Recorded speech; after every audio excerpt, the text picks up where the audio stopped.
Maharashtra superfast news चॅनलमध्ये आपले सहर्ष स्वागत आहे। खास सत्याची धार लेखणीची महाराष्ट्रातील ताज्या आणि वेगवान बातम्या पाहण्यासाठी आपल्या हक्काचे चॅनल शेअर करा, लाईक करा आणि सबस्क्राईब करा। धन्यवाद। अश्लील व्हिडिओ व्हायरल प्रकरणी उरण कोपरोली येथील तरुणावर गुन्हा दाखल।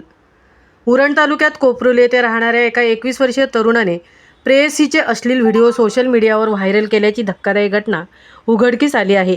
उरण तालुक्यात कोपरोली येथे राहणाऱ्या शिवम जाधव वय वर्ष 21 असे या तरुणाचे नाव असून पनवेल शहर पोलिसांनी त्याच्या विरोधात गुन्हा दाखल करून त्याचा शोध सुरू केला आहे। आरोपी शिवम हा उरणच्या कोपरोली भागात राहण्यासाठी आहे, तर 21 वर्षीय पीडित तरुणी पनवेल येथे राहण्यास आहे। 2 वर्षापूर्वी इंस्टाग्रामद्वारे या दोघांची ओळख झाली होती। या ओळखीचे रूपांतर प्रेमसंबंधात झाल्यानंतर शिवम याने पीडित तरुणीशी शारीरिक संबंध प्रस्थापित केले। त्यावेळी शिवमने पीडित तरुणीच्या नकळत स्वतःच्या मोबाईलमध्ये या खाजगी क्षणांचे व्हिडिओ चित्रीकरण केले। दरम्यानच्या काळात काही कारणामुळे वर्षभरापूर्वी या दोघांमधील प्रेमसंबंध तुटले। त्यानंतर पीडित तरुणीने दुसऱ्या तरुणाशी लग्न केले। ही बाब शिवम याला समजल्यानंतर त्याने पीडितीची बदनामी करण्याच्या हेतूने दोघांमधील शरीर संबंधाचे खाजगी व्हिडिओ 16 फेब्रुवारी रोजी सोशल मीडियावर व्हायरल केले।